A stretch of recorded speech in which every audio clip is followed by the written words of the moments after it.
Semalam saya ceramah, ada datang anak muda. Dia bilang begini, Ustaz, tadi Ustaz ceramah bagus, tapi ada yang nggak suka saya ceramah Ustaz. Oh mantap, saya bilang. Apa cerita anak muda? Saya bilang. Kata dia, kenapa Ustaz selalu bilang Tuhan dalam ceramah tadi? Kan seharusnya bilang Allah, tak boleh Ustaz dibilang Tuhan. Oh iya pula. Kenapa begitu? Aku bilang. Karena Tuhan itu digunakan Al-Quran kepada orang-orang munafik, orang kafir katanya. Oh iya pula. Di mana kau baca itu? Aku bilang. Aku baca di internet. Oh, coba baca ayat yang pertama turun, saya bilang. Apa kata dia? Oh iya ya, itu kan ke Nabi Muhammad katanya. Itulah dia. Aku bilang. Apa bunyinya? Iqra bismi rabbika, Tuhan. Udahlah Ustaz, minta maaf aku kata. Udah cabut dia udah. Cepat kali mau hijrah dia. Ada itu. Yang hijrah-hijrah ini kan dia mau instan. Asal sudah hijrah dia, ya akhi, ya ukhti, ya ikhwan.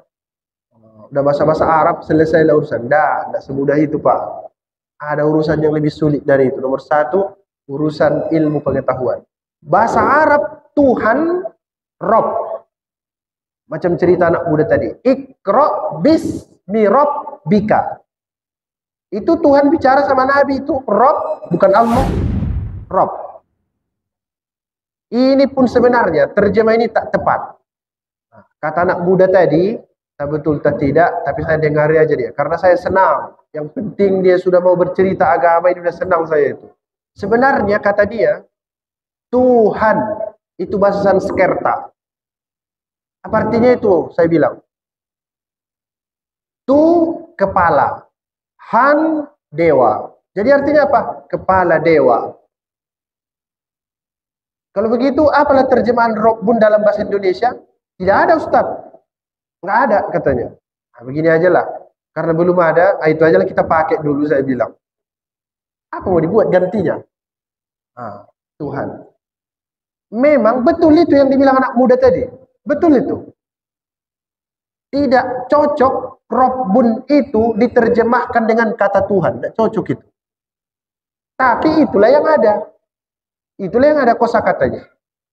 Kalau dibuka kamus-kamus kosakata Al-Quran, Rabbun itu paling tidak artinya empat. Satu, pemelihara. Yang kedua, pendidik. Yang ketiga, pengasuh. Dan yang keempat, penumbuh. Nah, itulah sebabnya di kampus Islam, di UIN ada namanya Fakultas Tarbiyah. Rob. Apa artinya? Pendidik. Makanya di situ kalau udah kuliah kita calon guru itu. Mohon izin Bapak Ibu, kalau ada yang dari Fakultas Tarbiyah. Di UIN itu Fakultas Ilmu Tarbiyah, Robbun. Dan keguruan. Nah, guru dia. Kenapa? Sifat Tuhan itu memang dia itu murabbi. Dia itu pemelihara, macam guru, pelihara itu muridmu. Dia itu pendidik, guru itu pendidik, didik itu muridmu.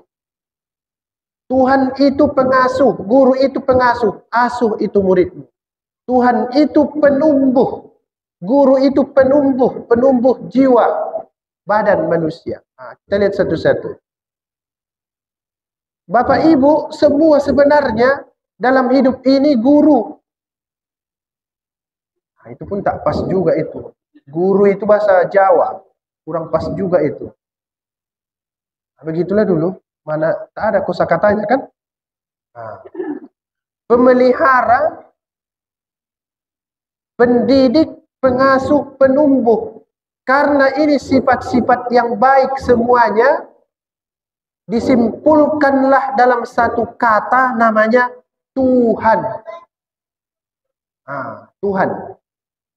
Kalau akar katanya itu Rabbun, Tuhan. Nah, Tuhan kamu. Rabbun ini itulah yang disembah manusia. Nanti bentuknya ada jamak dalam Al-Quran. Jamaknya arbabun. Kalau sudah dia jamak, macam-macam. Ada yang memanggilnya dewa. Dewa. Disembah dewa. Dewa ini juga macam-macam. Ada nanti orang bilang dewa matahari.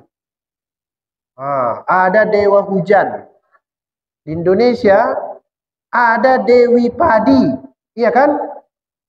Kalau kita, siapa Tuhan kita? Innani anallah. Sesungguhnya saya adalah Allah. Itulah yang harus disembah itu. Ya ayyuhan nasu budu rabbakum. Allah subhanahu wa ta'ala. Nah Bapak Ibu sekalian, salah satu sifat Rabbun itu adalah penumbuh. Apa yang ditumbuhkannya dalam diri kita ini? Dua. Satu, fisik, badan. Bagaimana cara dia menumbuhkannya? Dikasihnya rezeki. Dikasihnya padi. Dikasihnya sagu. Dikasihnya kentang. Dikasihnya roti. Kemudian dia kasih kita pikiran supaya bisa makan itu semua. Supaya badan kita ini tumbuh. Tuhan itu penumbuh. Dia kasih fasilitas kepada manusia. Yang kedua, yang ditumbuhkannya batin. Batin manusia. Bagaimana cara Tuhan menumbuhkan batin? Diberikannya Al-Quran. Di Al-Quranlah Bapak Ibu ketemu bagaimana cara sholat, bagaimana cara beribadah, bagaimana cara menyembah Tuhan supaya batin manusia ini tumbuh, sehat, tidak kemana-mana. Nah, itu sebabnya orang yang tak sholat, pikirannya tak kemana-mana itu. Tak jelas tujuan hidup dia ini. Karena batinnya tidak tumbuh. Dulu ini Bapak Ibu, bukan sekarang ya. Saya sering berpikir begini. Apa buku yang harus kita baca supaya batin kita itu sehat, bisa tumbuh dia? Dulu saya kira itu buku novel. Membangun jiwa kata orang. Kemudian dulu saya kira buku-buku filsafat bisa buat kita mikir jauh kemana-mana. Keliru semuanya. Yang betul Al-Quran. Ini yang paham dengan jiwa kita. Karena dia turun dari Rabbul Alamin. Tuhan pemelihara seluruh alam raya. Sekali lagi, teruslah belajar. Kenapa Tuhan itu harus disembah? Ayo Bapak Ibu. Kenapa harus disembah Tuhan? Karena dia khalaqakum. Dia menciptakan kamu. Itu alasannya yang paling masuk akal. Jangan dibalik. Saya tidak mau sindir yang lain-lain. Cuman Islam di dunia ini yang menyembah pencipta manusia. Selainnya itu terbalik. Cek aja. Sekali lagi, cuma Islam agama di dunia ini yang mengajarkan menyembah pencipta manusia. Selainnya itu terbalik. Iya. Iya Pak Ustadz, ya. Ada orang diciptakannya patung baru dia sembah. Terbalik. Ada orang diciptakannya, ditanamnya pohon baru dia sembah. Terbalik. Dan menurut saya itu nggak masuk akal pekerjaan. Masa kita ciptakan ini baru kita sembah dia? Bagaimana itu ceritanya? Tidak cocok di pikiran. Ini kalau saya ciptakan, saya buat, pasti kualitasnya lebih rendah dari saya. Pasti itu. Bisa saya buang ini. Karena saya yang buat. Bisa saya tendang. Bisa. Karena saya yang buat. Bisa ini saya cuekkan. Bisa. Karena saya yang buat. Suka-suka hati saya. Oleh sebab itu, Islam inilah menurut saya agama yang paling masuk akal dalam hal penyembahan. Itu anak saya di rumah sering itu bercanda-canda. Tapi tak boleh didalami. Dua, satu kelas 4, kelas 5 SD. Ya, aneh itu ya. Ada orang ku tengok tadi, dibuatnya baru disembahnya katanya. Diamlah kau, saya bilang. Karena masih dekat-dekat. Karena anak kecil pun bisa menganalisa kalau itu memang keliru itu. Apalagi kita yang dewasa ini. Sekali lagi, kata ayat ini, sembah Tuhanmu allazi khalaqakum, karena dia menciptakan kamu. Jangan dibalik-balik. Jangan murtad. Pertahankan agama ini. Alasannya mudah. Kenapa harus menyembah Tuhan? Karena dia menciptakan kita. Itu alasannya. Itu kata ahli tafsir. Orang yang menyembah selain Allah, dia itu sebenarnya menghina dirinya. Kenapa dia menghina dirinya? Dia turunkan kualitas dirinya untuk menyembah yang lebih rendah dari dirinya. Berarti dia menghina dirinya. Jangan hina diri kita dengan menyembah yang lain-lain. Apalagi menyembah duit. Lebih kacau lagi itu kehidupan. Duit itu kertas-kertas saja. Dia sembah itu. Ini membilangnya mudah ini. Pas ngerjakannya payah ini. Yang saya bilang yang terakhir itu yang paling payah. Kalau dilihat di kosakata Al-Quran, untuk menjelaskan mencipta atau menjadikan, kosakatanya ada dua. Satu khalaqa, satu ja'ala. Kalau dia khalaqa, menjadikan sesuatu yang belum ada contohnya. Sekali lagi. Kalau dia khalaqa, menjadikan sesuatu yang belum ada contohnya. Bahasa Indonesianya itu mencipta. Begitu semua Ustaz? Jawabannya tidak. Jangan nanti setiap khalaqa dalam Al-Quran pasti artinya menciptakan sesuatu yang belum ada contohnya. Tak begitu semua. Ada juga yang tak begitu. Secara umum. Satu lagi ja'ala. Kalau dia ja'ala, menjadikan sesuatu sebelumnya ada contohnya. Bahasa Indonesianya menjadikan. Khalaqa mencipta, ja'ala menjadikan. Tapi itu kajian lama. Kurang dalam itu menurut saya. Ada yang lebih bagus. Ditulis Pak Quraisy dalam tafsir Al-Misbah. Dia jelaskan begini.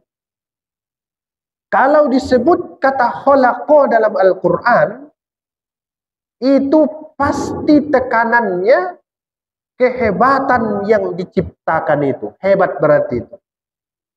Kalau dia ja'ala, tekanannya manfaat dari yang diciptakan itu.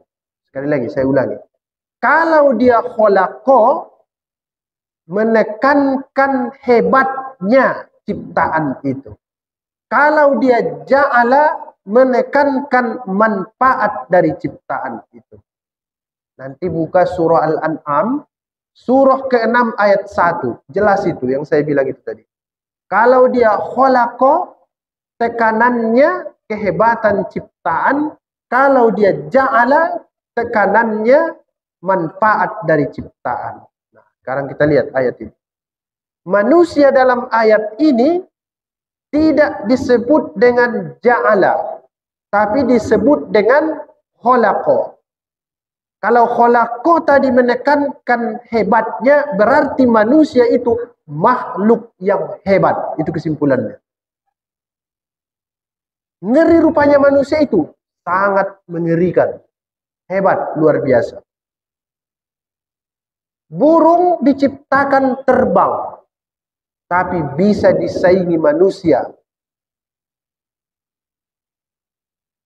Manusia bisa terbang dari sini ke Amerika 12 jam non-stop. Burung tak bisa, mati dia. Hebat manusia itu. Ikan diciptakan dalam air, tapi manusia bisa hidup dalam air melebihi ikan. Pakai kapal selam. Hebat manusia itu. Tapi menokohnya pun, ini yang paling hebat manusia. Kambing makan daun. Manusia kalau jahat makan aspal. Uang proyek itu maksudnya, biar kanda sudah. Proyek aspal. Hebat manusia ini. Kalau sudah jahat, kalah semua dibuat. Ngeri manusia. Hebat. Luar biasa. Ayo Pak. Khalaqakum. Tapi dia, kalau sudah beriman, Masya Allah. Luar biasa hebat. Malaikat pun kalah dibuatnya. Siapa lebih mulia? Jibril atau Nabi Muhammad? Nabi Muhammad sallallahu alaihi wasallam.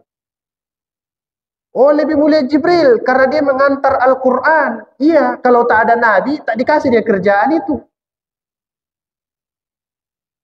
Oh, lebih mulia Jibril karena dia mengajari Nabi Muhammad. Betul. Tapi kalau tak ada Nabi, apa yang mau dikerjakannya?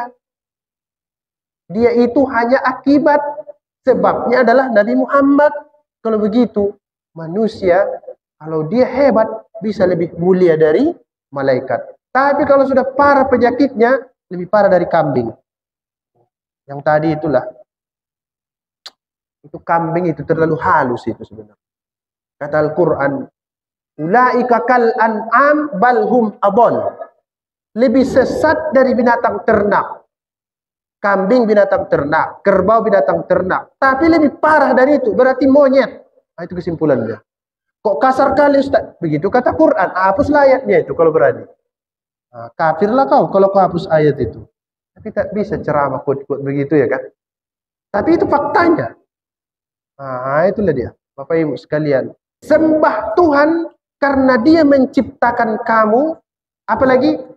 Dan menciptakan orang-orang yang sebelum kamu. Saya mau tanya Bapak Ibu sekalian. Sudah berapa manusia yang mati sebelum kita? Ada yang tahu? Ada yang pernah menghitung itu? Oke lah, kalau itu payah dijawab, yang masih hidup berapa sekarang? Manusia di dunia ini.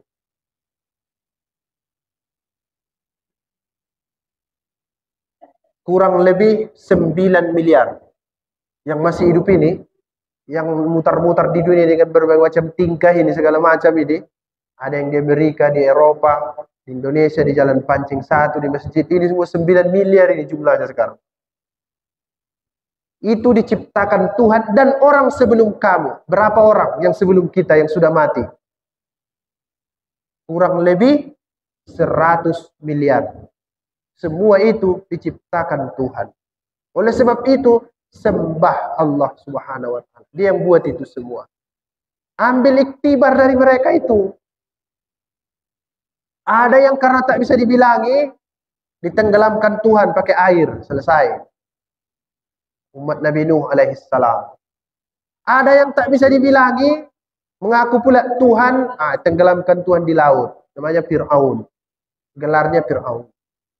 Ada juga, jangan kau kawin sama laki-laki, tak didengarkan. Dah, habisi Tuhan. Kaum Nabi Lut. Sekarang pun ada itu, LGBT itu. Ada itu sekarang. Nah, ada juga yang bagus-bagus. Siapa itu? Sahabat-sahabat Nabi Muhammad sallallahu alaihi wasallam. Abu Bakar, Umar bin Khattab, Utsman bin Affan, Ali bin Abi Thalib. Was-sabiqunal awwalun minal muhajirin wal ansar. Kata Al-Qur'an, radhiyallahu anhum wa radu'an. Tinggal ambil iktibar, Pak. Mau kemana kita ini? Sekarang dari 9 miliar manusia yang hidup ini, yang muslim hanya sekitar 2 miliar. 7 miliar lagi mudah-mudahan bisa mendapat petunjuk dari Allah Subhanahu wa ta'ala. Belum jelas lagi. Belum jelas kemana-mana. Nah, Bapak Ibu sekalian, ambil iktibar. Sembahlah Allah. Sembahlah Allah. Taati, patuhi dia. Karena dia menciptakan kita dan orang-orang yang sebelum kita. Nah, ini saja Bapak Ibu, mudah-mudahan bermanfaat. Yang tak bisa saya jelaskan, silahkan dibaca di makalah. Terutama di halaman kelima itu. La'allakum tattaqun. Mudah-mudahan kajian kita ini bermanfaat. Mari tetap istiqomah belajar tafsir supaya iman kita bertambah-tambah. Terima kasih. Assalamualaikum warahmatullahi wabarakatuh.